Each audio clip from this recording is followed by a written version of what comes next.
So, Yes. friends, welcome once again to the week two of Infinity program, our Sunday evening session, Sunday catch up.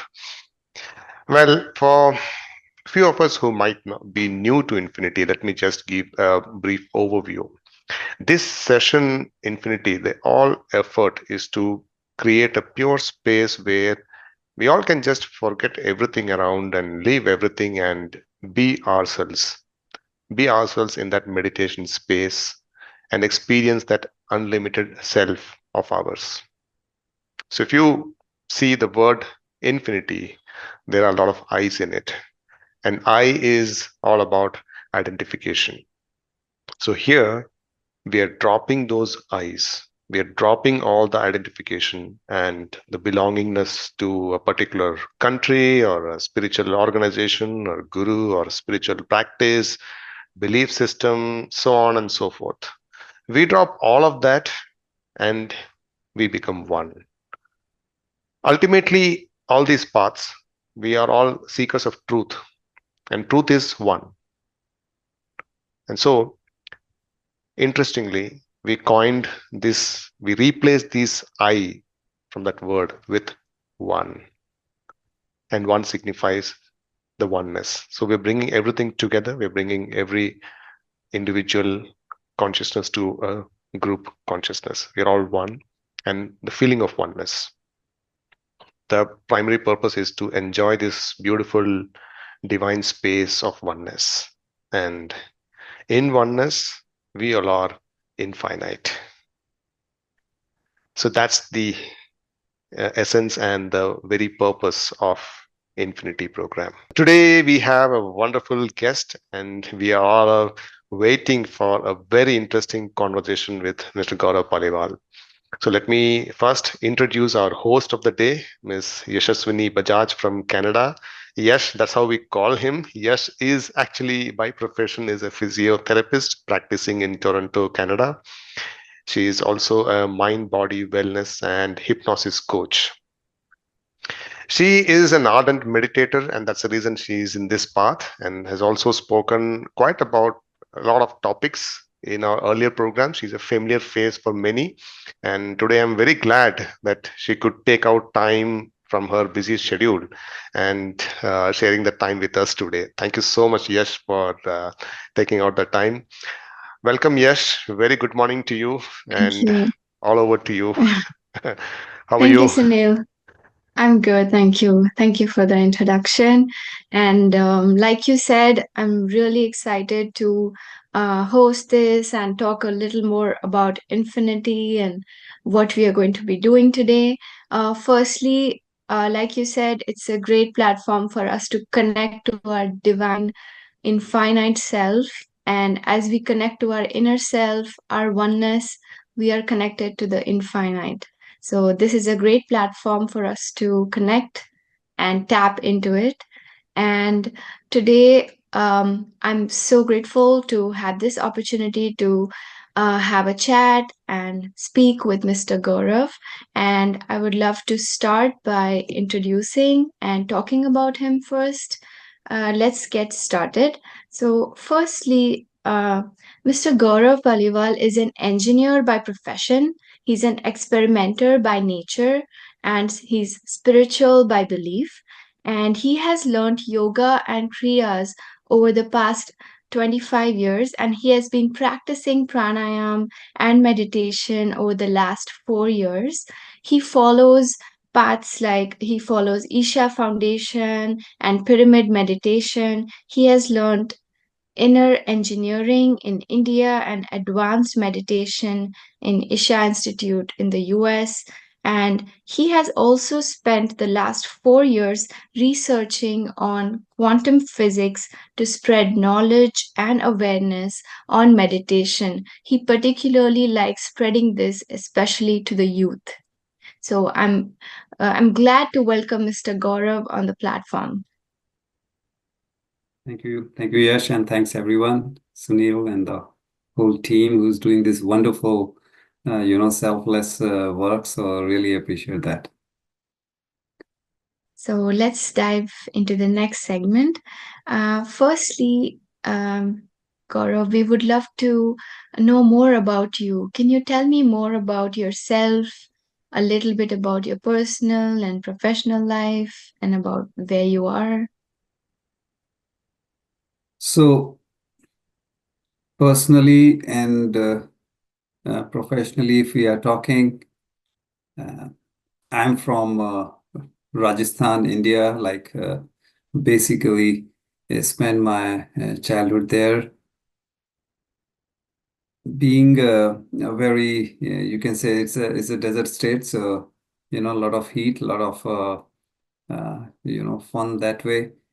And during my engineering, I think it was third year that I got into yoga, the kriyas.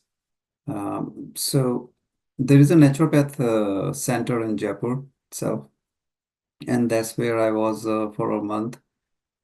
And learning yoga, learning different kriyas was my first taste at that time, which goes more than 30 years ago. And it gives you a feeling that, wow, it works. It is something which keeps you away from any kind of seasonal thing and all. And I was into hiking, trekking, and those kind of activities, different societies I was involved in. There was a society from Bikaner, so I went trekking with them. In my engineering, we had a trekking kind of society, so we will go out to different glaciers, be it Pindari, Rupkund. And Rupkund actually is a very special place. That's where, uh, you know, it's a place where Vedas were written. Uh, so a lot of those places gives you direct connection with the nature, with the higher self. But at that time, of course, I didn't have that much wisdom to connect it with spirituality or anything, but it was more of a, yes, I love going out in the nature, and it really, once a year trekking is enough to really keep you connected, keep you fit both ways.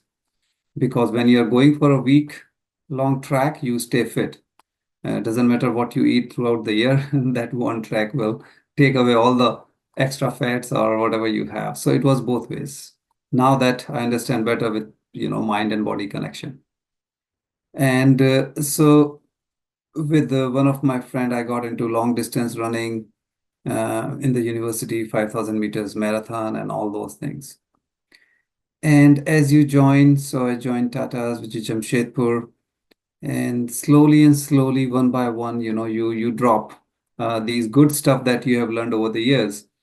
And one by one, the kriyas, which is Sutraniti, I think got given up first, then Jalniti, and then Kunjal also, because you get into your usual life and you think you don't have time for such thing, knowing the benefit as well. But at that age, young age, you think you don't appreciate the value, what future holds for you, kind of. You can't connect that.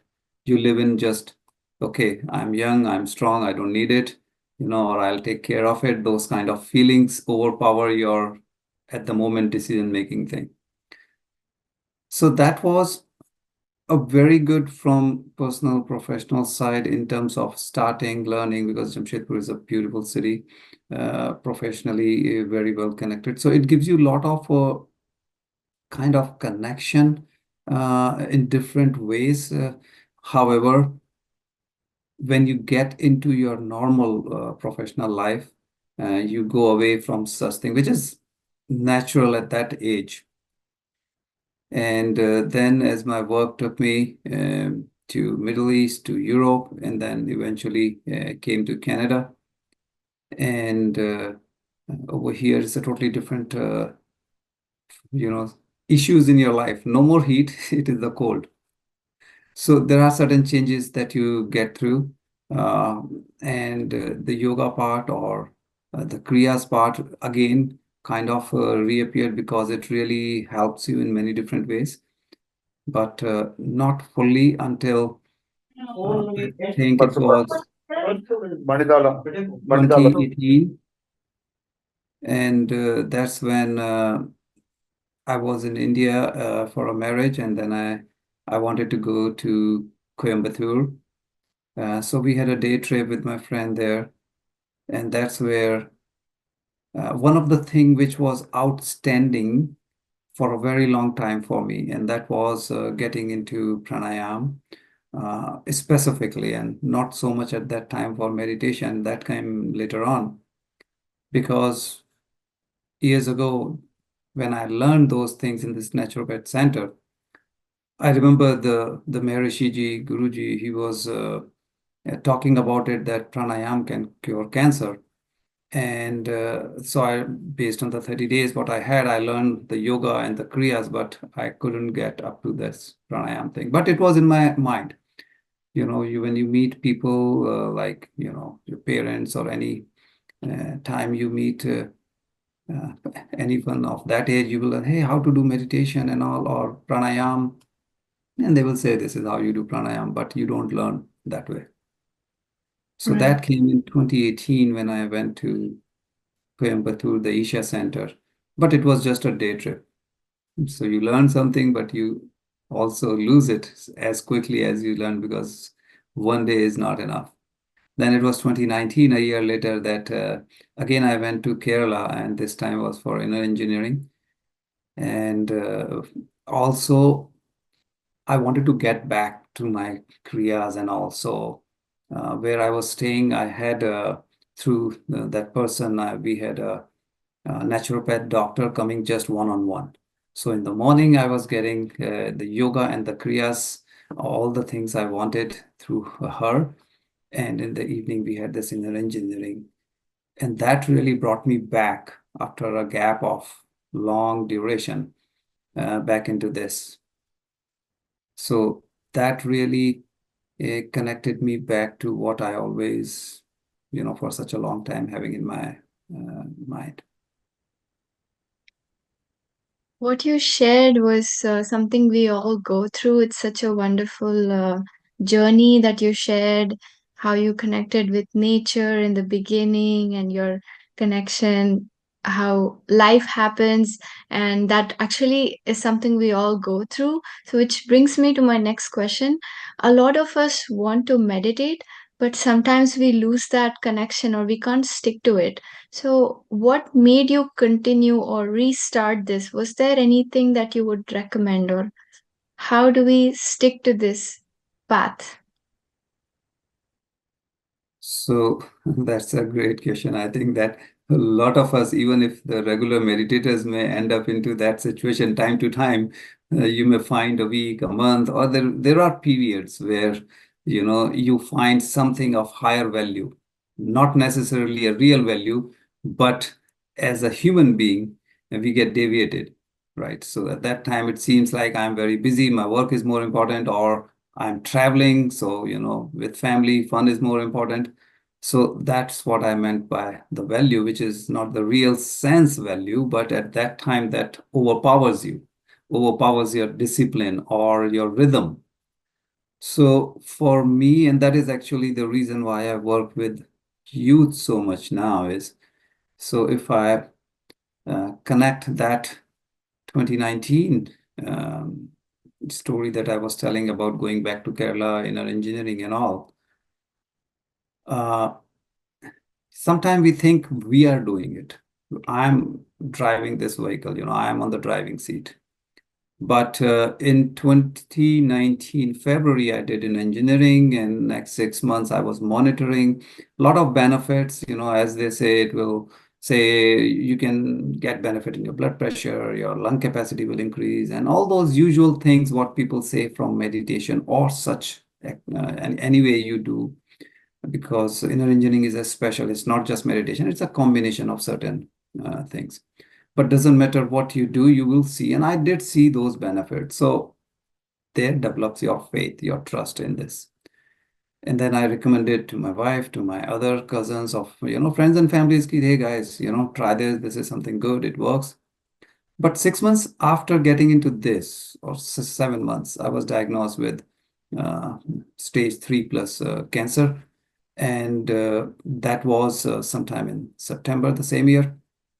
And of course, later on, I learned that this kind of illness, disease, whether it is, you know, life-threatening, whether it is critical, whether it is chronic, or just depends on the duration and all. But typically, it doesn't happen in a year or two.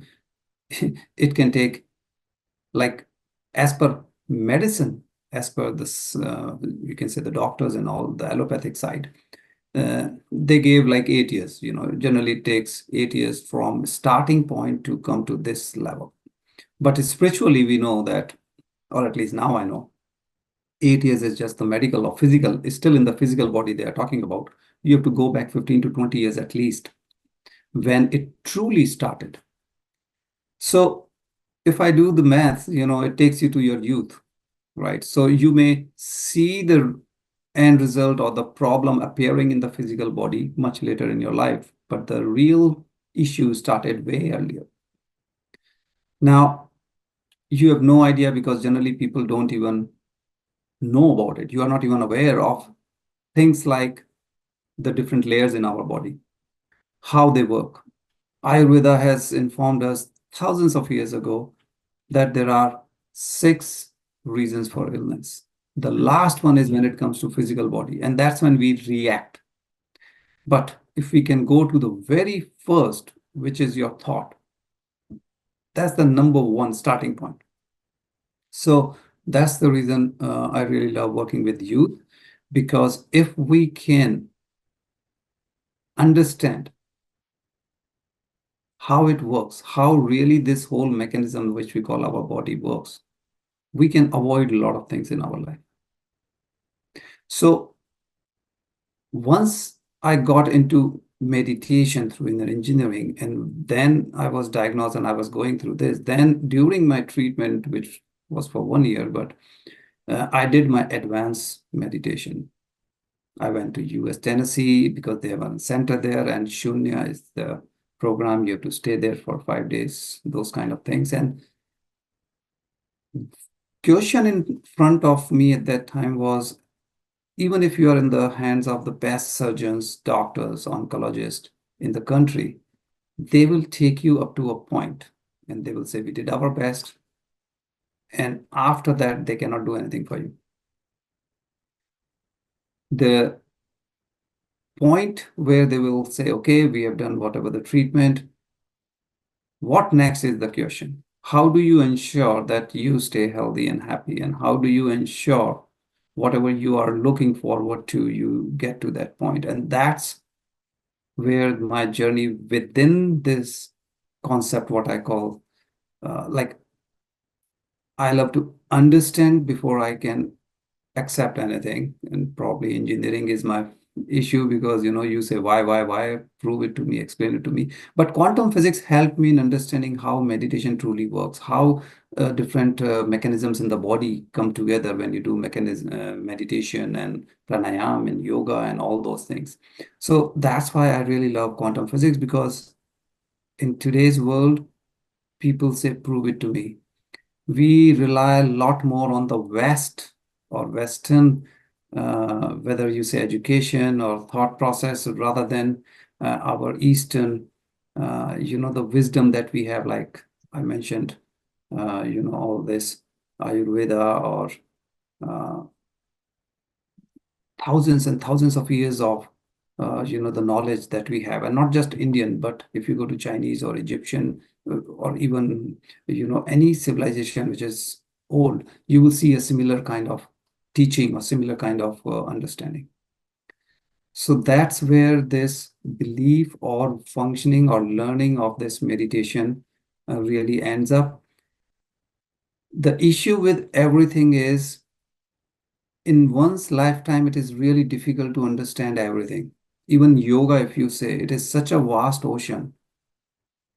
In one's lifetime, to learn, practice, entire all the sutras of yoga, if you go to Yoga Sutra, it's not easy, it's not possible. So somewhere you have to start, connect the dot, and understand the big picture.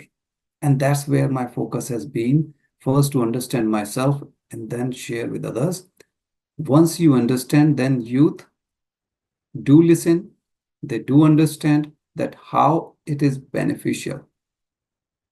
And once they understand the value of it, I think it's easier to maintain that rhythm, that connection with, whether we say meditation or any of such things. So that's been my focus, that how to first appreciate it, and then why should I continue doing what I do. Wonderful. Thank you for sharing such a valuable insight. As a physiotherapist, I'm currently practicing as a physiotherapist, so I understand that it's so important for us to not look at just the body, but understand that we are so much more than just a physical body, but our mind, our emotions, and so many layers that eventually, contribute to wellness, and how meditation plays such a vital role. That's amazing. And I also, since you did mention this journey has led you to dive deep into so many wonderful insights, and there's so much to learn. You do speak about various concepts. So, is there some specific topic that is very close to your heart that you would share with us today? See, one of the thing which truly, it really helped me in understanding, because when first time I was told, okay, find out why it happened to you, my reaction was, are you kidding me? Did I invite this? You know, who would plan such a thing in your life? But knowingly or unknowingly doesn't matter.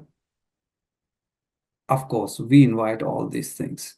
First is, as I mentioned in Ayurveda, if you really see, these are the 6 steps when the illness comes. So your physical body, but before that, it knocks our door. We sometimes not able to recognize that these symptoms that we are getting, if we can stop them, we will avoid coming it in our physical body. Before that, why we are getting those knocking on our door, that something is wrong, because there are a lot of toxins in the body. And why there are a lot of toxins? Because your energy is disbalanced inside. And why they are disbalanced? Because of your lifestyle. That is number 2. But the number 1 is your thought. So if we understand this concept, then it becomes much easier that why should I work on meditation? Because there is no pill to work on your thoughts. So meditation is the easiest, simplest, directly, which takes you there. And if you continue in this journey, you will understand that meditation alone, people struggle. And that is why I'm always practicing and guiding whenever, if I have to share or suggest that just before meditation, if we can slow down the brain waves, which is simply slow breathing or nothing but pranayam. And before that, when we relax the body, which is part of asanas or yoga. Now, yoga itself is an ocean. And in fact, if you really see, the yoga includes pranayama and meditation, if we see it in a truly the entire. So understanding this is very important, because otherwise what happens, we are picking block by block. You want to make a picture, but if you want to paint something, you have to have some concept. You may get it, but it may be by fluke. But if you understand how each block will fit and how, then it's easier to start a journey, because it's not a one-day journey. It's not a question of I learn meditation and I do for a week, 1 month, and then I'm done with it. No, it's a lifelong. It's part of your daily routine. But to come to that wisdom, it takes time. The other concept which truly helped me was soul plan. And there is an author in Ohio, US, very famous, and people may have read his book and all, Robert Schwartz. And there is another lady. So very well written and explained. And I went through 2 of his workshops. So that really helped me understand that what we call past life regression, or in between life regression, or soul plan as such, what it means. That, okay, it is my planning. It is my wish that I go through this. Why? Because it is connected to certain emotion that as a soul, I want to experience. So that really help in many different kind of, subtopics when as you are walking towards. And certainly the most challenging one comes when you say that, okay, non-interference or detachment, because that is against the human nature. And then, things like we all are in some form or shape, like we are all judgmental, for example. So those are the things that if I want to improve my meditation, one is do nothing, close your eyes, follow the process and do it. But if you want to improve and if you want to go to the next level, then we have to understand these subtopics because these are the ones who are disturbing you in the meditation. If we understand these, then your sadhana, your journey becomes easier and more blissful. Wonderful. You did speak about detachment and non interference. Could you tell us a little more about it? Well, if I may start with what Sunil was just saying about this whole infinity thing, your whole, purpose, or you can say the vision behind this initiative is indirectly, getting away from your ego, your identity, right? And what is identity? Right? It's a good thing. Every coin has two sides. So a good thing has something, tricky attached to it. We may call it just simply as ego, and you are going away from it. And that is detachment. So it's not something is good or bad. At that moment, what is right is the question. So that does not mean it is wrong or it is bad forever.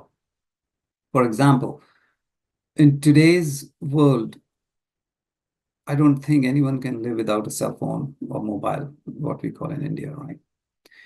So it's a wonderful thing. You have an emergency, you need a cell phone, you can get in touch with whatever help you need. So it can save your life.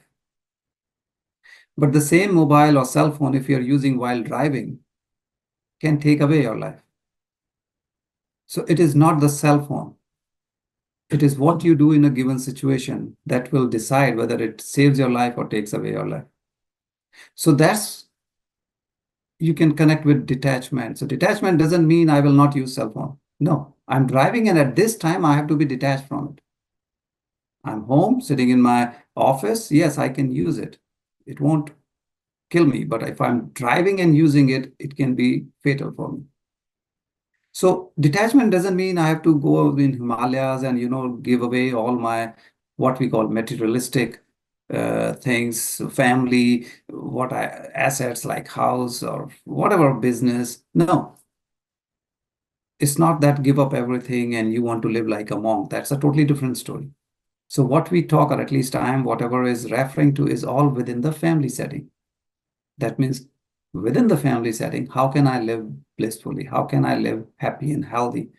Is there a way that I don't go and see a doctor or hospital whole life? Yes, there is a way. Not that I don't like them. No, we need them for sure, because there will be situations where you may need. You break your bone, you go and you have to get it fixed. But is there a way I can avoid it? Yes. And for sure, yes, you know much better than me on this, because if people can be physically active, their strength, their certain muscles and all will take a lot of injuries much without getting into bigger problem, right? If you do what we call the part of the lifestyle.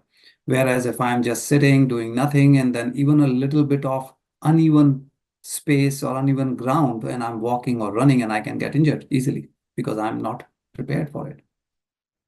So this is where I would say the detachment comes into. People think detachment means monk. No, that's not true. Yes, such a wonderful example about the mobile phone made more sense. I understand the concept, but if we were to look at any action step, how do we maintain this balance between actively participating in life and being detached? How do we do it? So for detachment, like any topic, first is your understanding that, okay, why should I even look into this, right? And then you have to see that What is your true self, your happiness? Where is it coming from? What makes you happy? Right? And when you look around, that whenever you are not happy, what's the reason? What's the root cause of it? And if you say, oh, the traffic was bad, the weather was bad, my boss, my neighbor, my this, my that, that means we are talking about external, your environment. And when we are attached to all of it, I'm not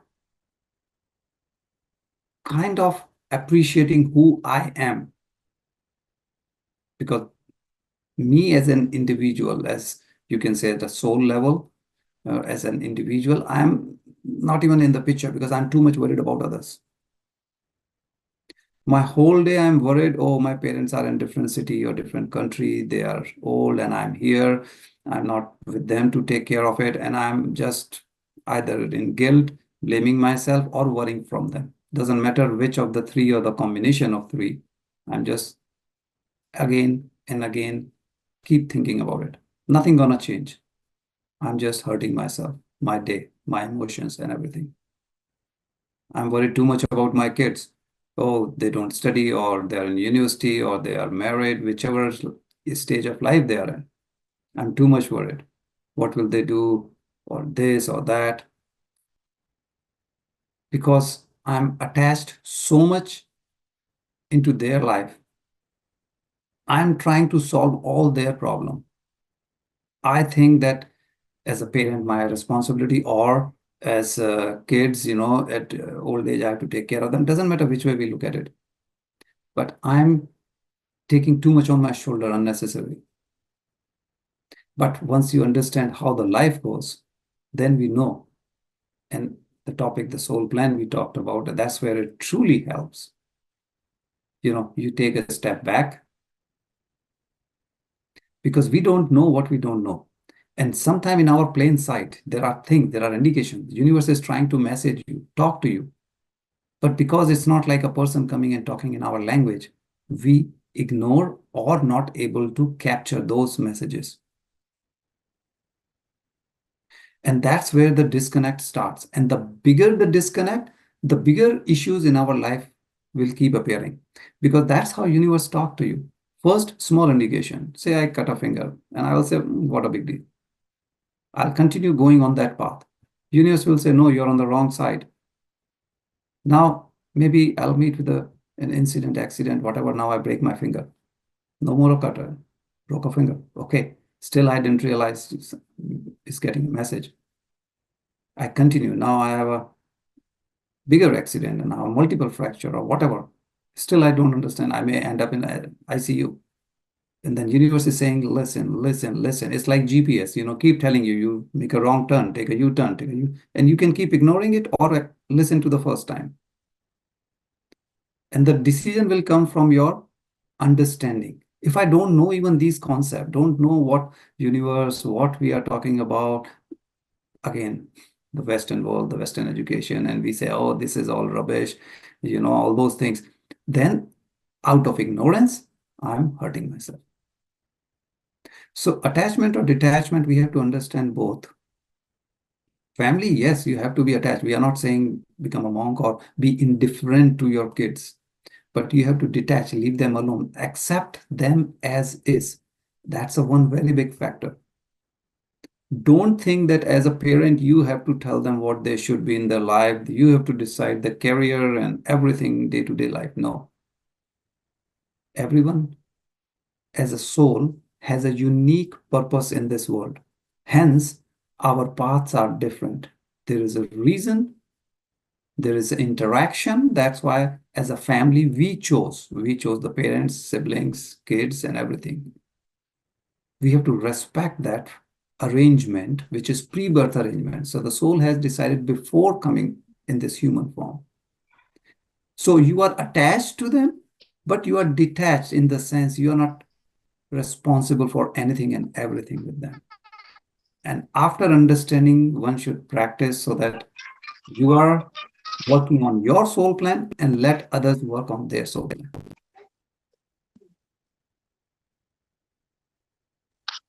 That's wonderful. I feel like it's so wonderful to know how sometimes when we believe in a higher plan and how everything is in order and everything has their path, things we don't have to control everything, and that helps. That's a great action step. And you did mention about your health journey.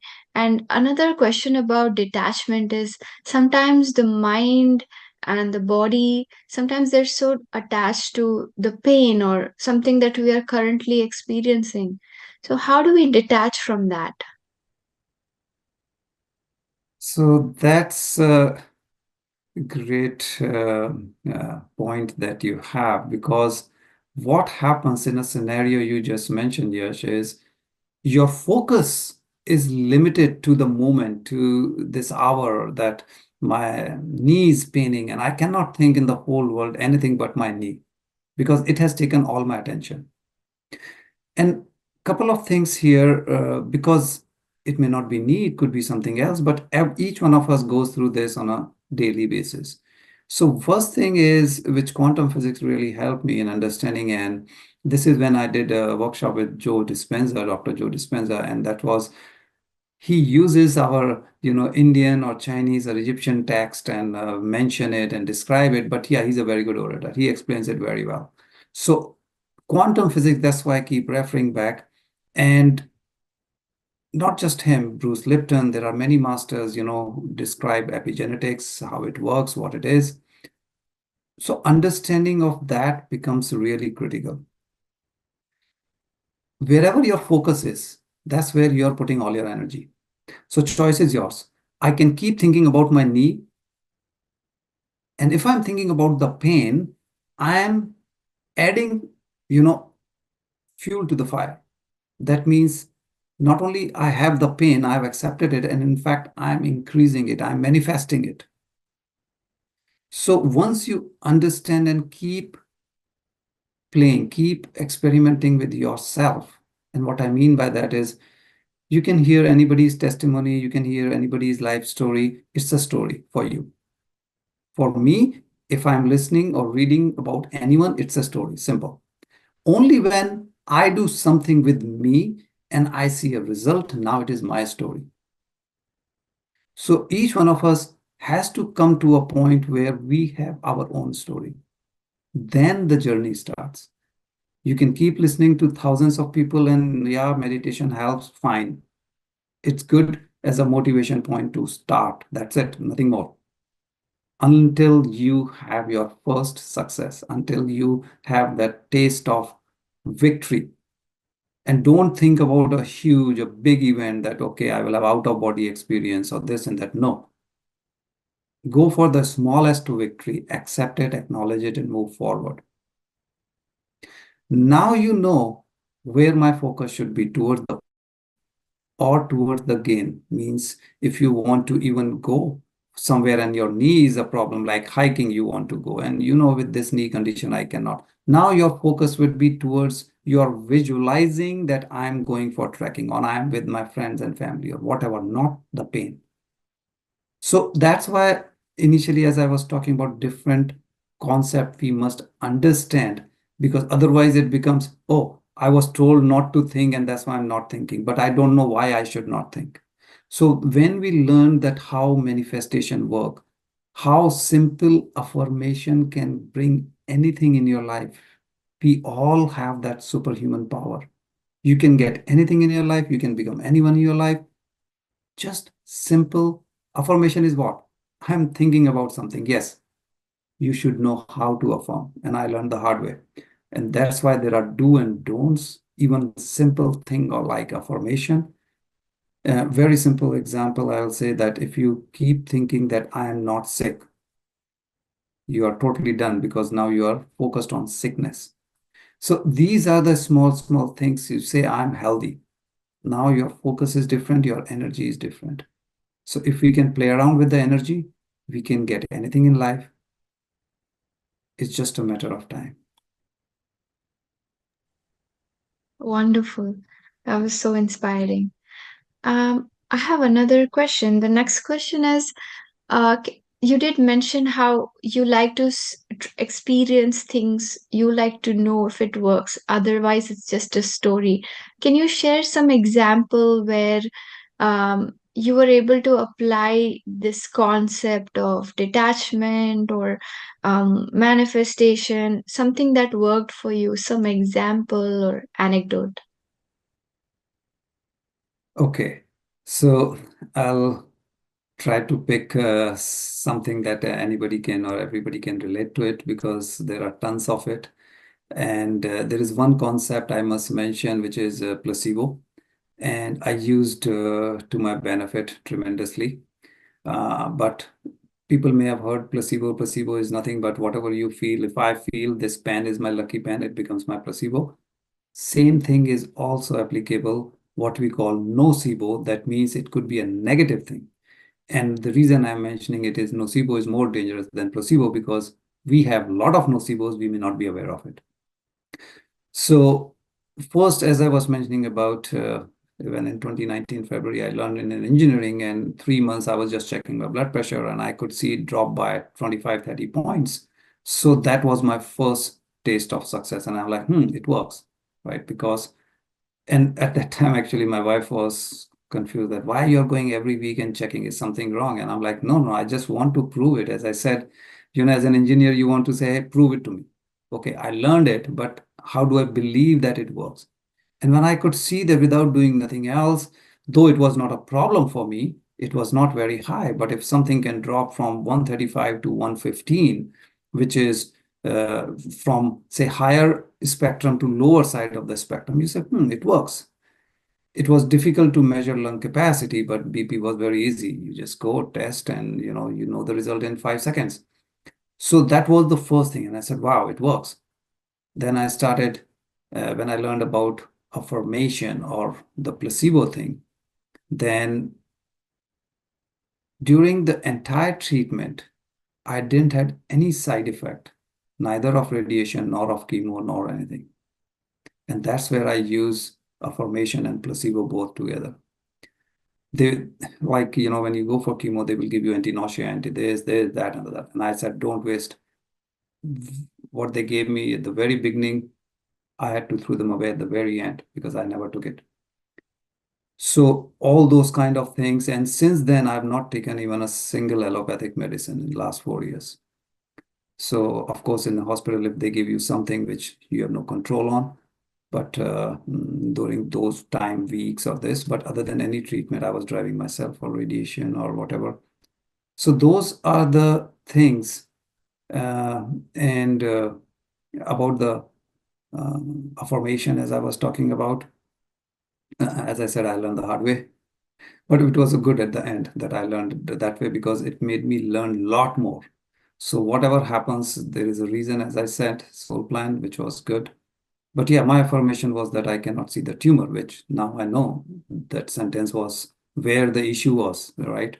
But so because in the treatment, the whole idea is to shrink it so that they can do surgery on. And after radiation, when I went there and they do the scope and I could see the screen, there was no tumor, it was flat. And I thought, okay, I'm done.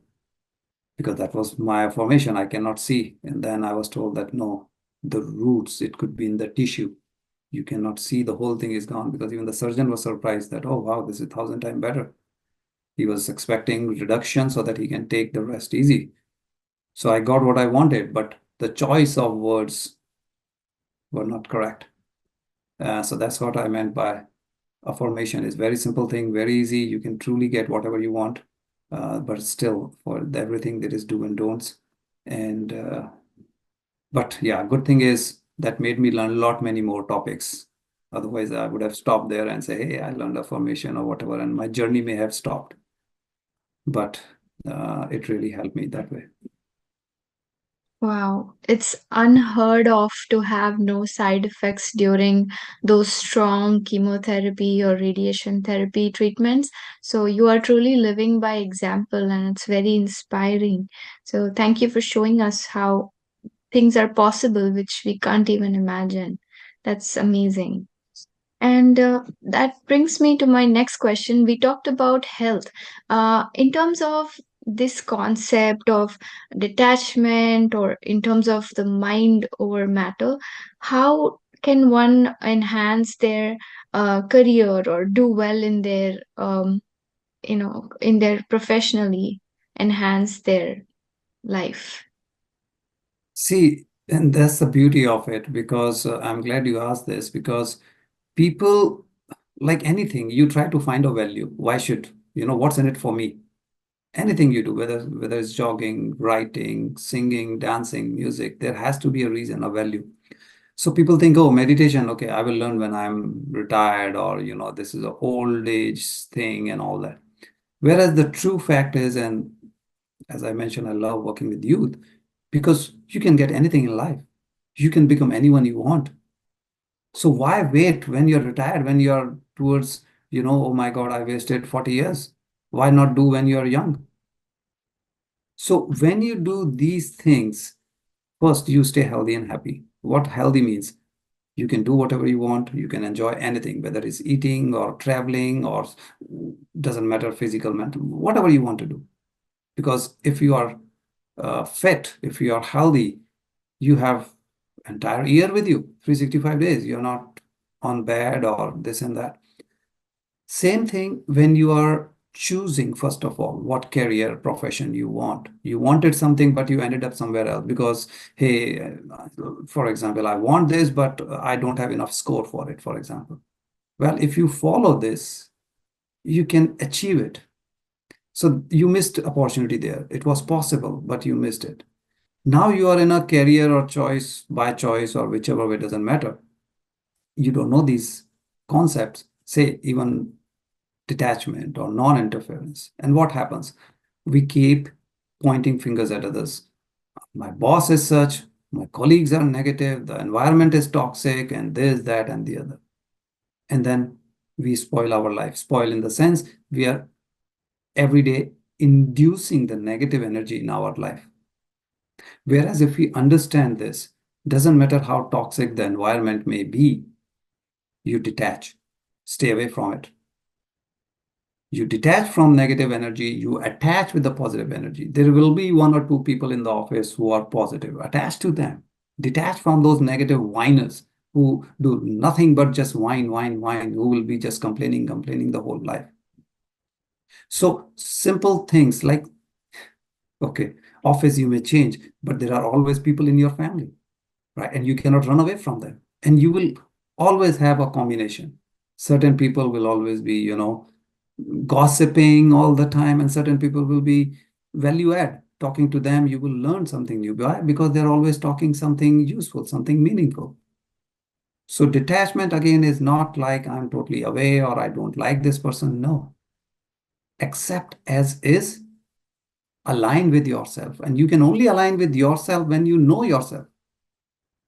If you don't know, then it doesn't matter you turn left or right because you don't know where to go.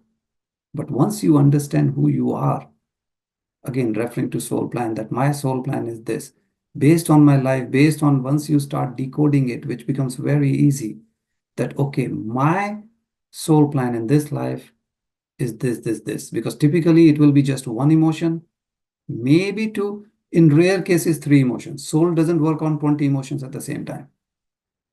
Once you understand those one, two, or three, you align yourself in that direction, whether at work, with relations, with neighbors, and all of a sudden you will see that your life has totally changed. And a couple of people that I've worked with, and I suggested and I told them this will happen. And you see, the entire situation was funny because you say, hey, I'm changing. How will my workplace change? I said, don't worry, leave it. Just you do your part. And now the person is, man, I can't believe it. I only changed myself, but now all of a sudden everybody changed around me. Why? Because we keep blaming others. You change yourself, continue walking on that path, and all of a sudden, slowly and slowly, when you change your negative energy, you are contributing now towards the positive energy. You're not adding to the negative. So in any settings, we can influence. Stop whining, start taking control of your life, and not by force. So here, non-interference is key. You cannot go and interfere and tell everyone what to do. No. And in a way, the tricky thing is when you learn these topics, these concepts, these points, and you say, wow, it's really changed my life. You want to tell everyone. You want to show that, hey, do meditation or do this, do that. What are we doing? We are interfering. We don't know whether that soul is ready to learn meditation or these concepts or not. Maybe it's a baby soul. Maybe it's an infant soul, because there are stages of a soul. That soul is not ready to learn. These are higher level topics. So don't force. Not only you are detaching and attaching, you understand that, but non-interference is key. Inform them, share your wisdom, but don't force yourself. Even if it is your family member, even if it's your kids, only inform, let them ask you more. You cannot, even if they are going in wrong direction. Maybe that's their soul plan, because it is balancing of karmas. And the balancing of karma topic is, one experience is how to take care of someone. The second experience is how someone is taking care of me. And that is what is called balancing. So if in this moment, my choice is I will experience what it feels when someone takes care of me, people will say, oh my God, look at this fellow. He's going through tough time, rough time. No, that's my soul plan. So don't interfere with it, because you will take me away from my soul plan unknowingly. So understanding the concept not only give you inner peace, because there is no pill for inner peace. Your meditation will be better because your inner chattering, the noise has come down. You're not running away from your responsibility, but you have understood non-interference. So that's the big picture, which really helps in any of these settings. Wonderful. Your inner world creates your outer reality. That's beautiful. True. And that brings me to my last question for today. You talked about non interference. So, is it our ignorance which is causing this excess attachment to material reality? What is it that is causing this? Ego. Primarily, it's our ego which drives us in, different directions. So what happens is, when our ego is deciding everything, it's like it's just me. If I am as a parent, then I will say, no, I have to tell kids what to do. Say in my business, or if I'm an employee, but I'm the boss, then I'm telling everyone what to do. In my neighborhood, I want to be the society chief and telling everyone. So it's the ego part which drives a lot of issues in our life. There is a need to be a balance, right? Ego is a natural ingredient for humans. Unfortunately, when you are in this life, in this incarnation, it comes with it. But the beauty is, how do you work? How do you balance it? So non-interference is a key concept that we have to learn and practice. That means accept people as is. You don't judge, because we love, knowingly or unknowingly, we become judgmental, right? A very common example, you're watching, say, cricket is everybody's favorite. You're watching, say, example, the final going on, or any match, and people sitting in their room and telling the key players what to do. Oh, he should have played like this or done like this. Okay. They are the top 11 players in the country out of billions of people. And sitting here, I'm telling them what they should have done. Right. So this is where we have that natural tendency, and that's what we need to accept people as is. We think, no, it is my right, my duty to tell everyone what to do, how to do. That's not true. Don't interfere in their soul plan. Look inward, understand who you are, what you should be working on, and work. We suppress ourselves a lot. We don't even understand like where the issue is coming from, what I call the root cause. As we talked about thoughts, that how critical they are in our life, because thoughts gives feelings, feelings gives emotion, and it is the emotion which creates havoc in our life. We don't express, we suppress, and now depending on the thought, it will go to a different organ. There are certain thoughts, they will go to heart, there are certain go to kidney, certain liver and all. So depending on which trauma, which guilt, shame, or whatever has happened in your life will decide which organ will get impacted by that. So rather than getting stuck and telling everyone what to do, if we look inward and cleanse ourselves every day, every week, every month, we will not hold those emotions forever. So rather than worrying and wasting time, just look inwards. And just like we take shower, we take bath every day, you have to emotionally cleanse yourself also. It is so common to hear people say, 5 years ago, this guy said this to me, or they did this to me, and I'm angry with them. What will happen to them? We don't know. You are certainly getting negatively impacted. It will impact your health, guaranteed, because you have not forgiveness. There is a big factor of forgiveness. You have not practiced that because you are holding that emotions in you. So this is what I would say. As we understand the gratitude and forgiveness, these are the two key ingredients which can really make your whole life blissful. Doesn't matter you are sick or healthy or this, because if it's my soul gland, I'm going through that phase. That's it.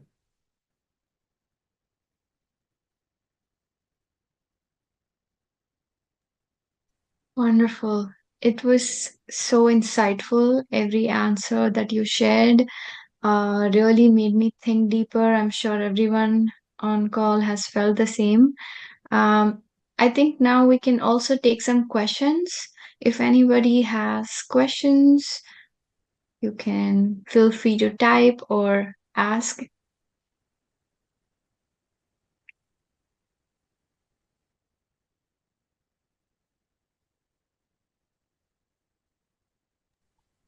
Yes, indeed.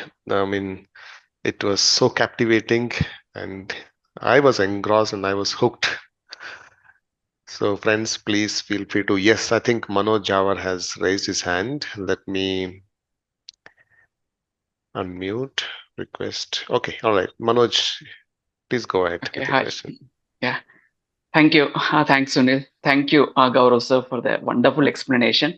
So I have this one question, right? You explained that not to interfere when you part of, family, being with kids, being in office, right? So how exactly can we do? I understand you mentioned about ego, but somehow internally I feel it's really tough not to interfere.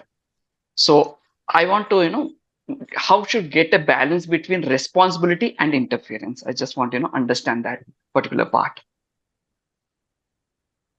So Manoj, it's a battle. It's a life story. So that means you have to go step by step. So even if we don't achieve in one step, everything doesn't matter. You just need a small victory, and then the victories do add up. So when in first case you feel that, okay, I'm still, dictating what my kids should do and all those things, it's okay, go step by step. This process, it's a process, right? So this process will take time because you are directly going against your ego. You are directly going against certain belief system, like you mentioned about as a parent. It's our it's a given thing that, okay, I have to help my child or I have to decide this for. No, let them decide. If we are deciding for them, they are not discovering themselves. Do they know what they really like? So if you want to do something, help them understanding themselves better, then you are doing the right thing. But if you tell them pick this career directly, now you are interfering. So that is the difference. Bring them to the wisdom that, okay, looking inward, meditation will help you. Or what do you really like in life to do? What is it that brings smile to you? It could be painting, it could be singing, it could be sports, or it could be any particular thing. If we help them discovering themselves, you are on the right path. When you means anyone, if we are dictating them that do this, now we are interfering. So this is one way you can judge that am I interfering it or am I helping them walking their soul plan path. Now, there is a question in the chat from Rachna, and which is kind of connected. So let me share this. Anyone who's troubling you, who's causing issues in your life, in this question is about the boss, rough tone, or, as an example, we were talking about the toxicity in the office, and doesn't matter in the family, some relatives or neighbor or whatever. Take it with a pinch of salt, but hug that person, love that person in your thoughts, thank that person in your thought, because it is your soul plan. You planned such person in your life. So if anybody is troubling you, you just don't want to see that person, thank that person, that person agreed to be in your life in the negative role. You know what we call, you go watch a movie and you say he's a villain. It's not easy to play villain. Everybody wants to play hero role, right? Now, why you should thank this person? This person is trying to teach you something. Why the person is trying to teach you? It is your soul plan before birth. So prior to birth, the soul knows, I want to learn whatever. Say, I want one particular emotion, that I'm not good in communication. I want to learn how to communicate, how to stand for myself, your self-respect or whatever. So you will have different, people or different souls in your life. And you will say, okay, do this to me so that I will be, so much beaten up that one day I will stand for myself and I will say enough is enough. And, whatever that is, whether it's communication, self-respect, esteem, whatever you are working on. So whenever anything bad is happening to you, it's trying to teach you something. Try to connect the dot. If you see the same emotion, same feeling, or same message is coming from one or two or three people, it is very much probable that, yes, this is part of your soul plan. Because there will be small things from all around. Don't worry about them. But if you can see the dot connected, especially if the intensity is increasing. So you say, hey, like we talked about, cut on a finger, then I broke my finger, then multiple fracture. Intensity is increasing. It is much more probable now, given that this is part of your soul plan. Listen to that message. So in this case, if it is a negative tone and people are trying to overpower you, then is it my self-defense mechanism, or I cannot communicate whatever that issue is, because it could be multiple ways it can go. So find out what is it and work on that. Now, how do you know you have picked the right thing to work on? Suppose if it was communication part, I cannot communicate, I'm not defending myself, and I improve. You will see these bosses or these people will disappear from your life, or their behavior will disappear, one or the other. So that will be a validation that you picked the right thing and you have improved enough that either those people are backing off, or those environmental or those factors are changing, whether you change the job but not change the job because you are running away from it. Right? Either they will run away or they will change for their own reason. But you will see the negativity in your life will go down. So that is a simple mechanism which universe has given us. You don't have to go learn rocket science, but understand what universe is talking to you. So any person, any negativity, whether health, emotion, mental, physical, whatever, we can apply the same concept and just keep walking towards it.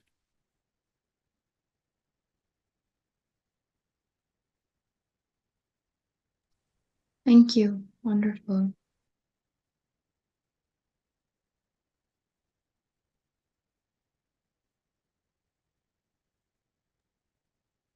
I think we have one beautiful question posted by Lakshmi Koneru. She mentioned same question with me, how not to interfere with kids or teens and only guide them. She must be referring to one of the conversation that you had. But yeah, this I feel is a very important question. If you could throw some light, Gauravji. So again, this is, I think, a very common situation in every household. But see, don't just think as teenage kids. also connect the same way to, we were talking about parents when they're old age and you are trying to tell them what to do or not to do because you are trying to take care of them, right? When they are, say, 70, 80 years old and you are trying to tell them, don't do this, do that, it, with the right intention. However, you are interfering, right? So, talking of teenagers or for that matter, uh, any age, what makes you a person who can dictate is the question. Do you know their soul plan? Because I'm referring with my belief system, with my interpretation, with my concepts, and judging others. And I say you are going on the wrong path. But how can I decide that path is a wrong or right for that person? Most of us do not even know our own soul plan. Most of us, even I, 4 years ago, I didn't even know this term exists, soul plan. So first, we understand the concept that it exists. Then you understand your own soul plan. And then if you understand their soul plan, then maybe you can have that feeling that, yes, I can tell them they are going against. But then you are not telling them what to do. You are telling them the concept, helping them understanding the concept and making the right decision. Again, if the soul is baby soul, infant soul, they may not even not following their own soul plan because they're not prepared for it. Maybe in the next incarnation they will learn. So we don't know the exact, the whole setup. The situation becomes even more tricky when you see your kids getting into, say, drugs, alcohol, and all those kind of things. Now what are you going to do? How can you see them consuming or going through such thing and you say, okay, it's their soul plan, so should I just leave it? So there is always a challenge. If we understand that it is our individual journey, and again, if time is more, there are so many examples that why kids are doing this. But again, just refer to the soul plan. You requested them to behave like this for your certain learning. They are doing this because of something they are working on. So it always both ways. Something is for you, something is for them. Anytime when they are endangering their own life and the society, of course, you will act accordingly, given. But our main issue, 99% issue, is not something safety or drastic. Something is day-to-day thing. You didn't do your homework, you didn't do this. Like, all the small things, what is happening. We say wake up early and the kid is getting up at 10 in the morning or 12 in the noon. Those small things.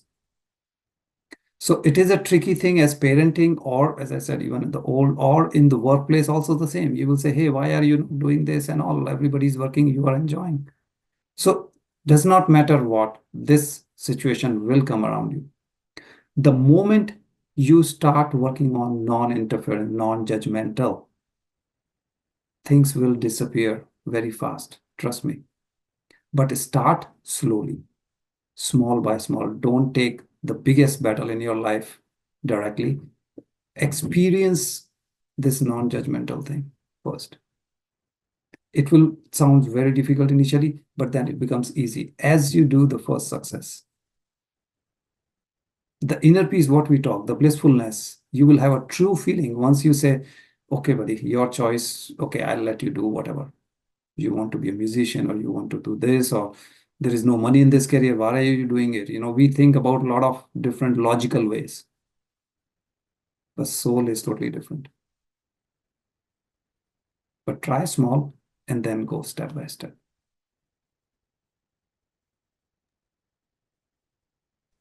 Thank you so much. And since there are no more questions in the chat, I think we are coming to a conclusion. Thank you very much, Gaurav. Your answers were truly enlightening. I think we are all feeling a little more inspired, little more aware about so many things that you shared. So, thank you very much. Thanks, Yash. Thanks, Sunil, and everyone. Putting it this beautiful concept of infinity and bringing people from different parts, different streams all together. So really, thank you for all that, and thanks for having me. Thank you. Over to you, Sunil. Thank you so much. Yes. Wow. Uh, Gaurav and Yash, I'm so happy to witness this interaction. I'll take a cue from what Deepika ji has mentioned in the chat. Wow, what an enlightening interaction. Great insights, Gaurav ji. This one I shall go back and listen again and again until I imbibe these in my journey. True. I mean, I was literally in search of words how to describe this. But I think Deepika ji's and many other messages in the chat is a testimony for today's interaction. Thank you so much, Gaurav ji. I am so happy that uh, Infinity, though it is week two, it is shaping up so very well, and we have a long way to go. Thank you once again for taking out your time, Gaurav ji.